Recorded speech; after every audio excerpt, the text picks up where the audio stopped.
only as good as their resources, because I can't be your only resource. No, but see, my thing is, and see, even now when I go places, because I walked through the Capitol the other day because I decided to be out in the sun because it was nice finally. Yeah.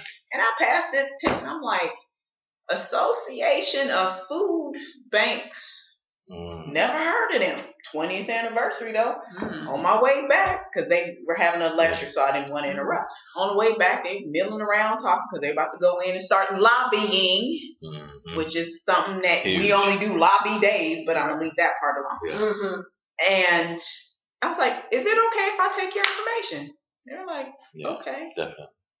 But that's what I do, even though I'm not technically in a position to always, but unfortunately I still get the, hey, do you know, I don't know, but let me either find out, or I'm still collecting stuff. And if, well, you guys sometimes know, I know you still getting some of the stuff.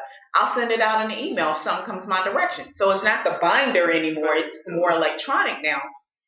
But even if we're not the hub, meaning as an individual social worker, if we hear about a resource, even if you think person A, B, and C don't need it, send it anyway. And you know, when I started doing it, folks were like, "Girl, I don't need all of this," and I'm like, "Put it in a file." Right. Somebody might need it. Because, and oftentimes, usually what happens is, "Oh, wait a minute, so and so told me about it. Let me go look." And it's usually after the fact, but at least still try to accumulate. And because that was one of the main reasons I noticed for Sacramento.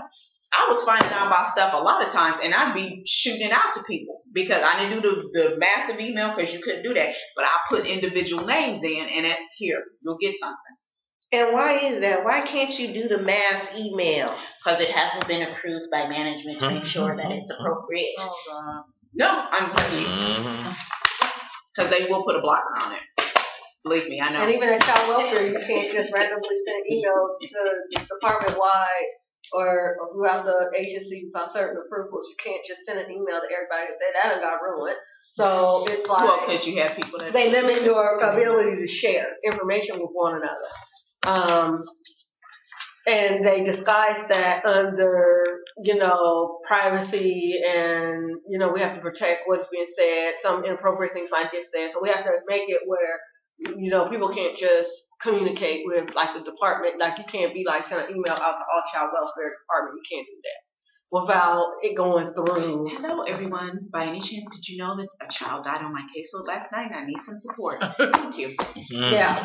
No, I'm being slightly sarcastic, but essentially, there's some agencies are so large, something will happen over here and nobody over here will know it. They might come across you or your family and they're like, okay, I know so-and-so on here, I see it in the system.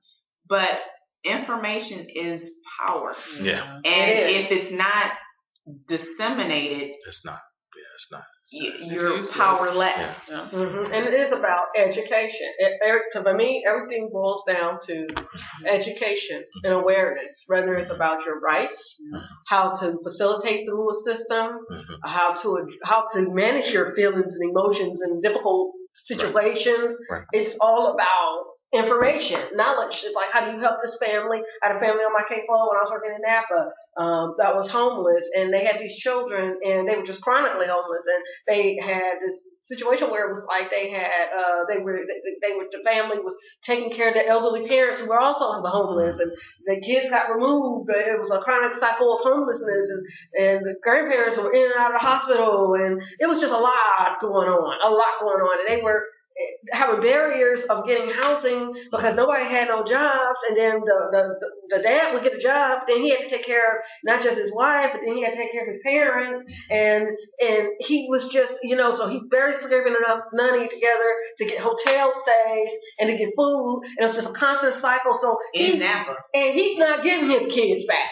Right. You see what I'm saying? He's not getting his kids back because although homelessness is not a reason we're not gonna put him not get your kids back, but guess what?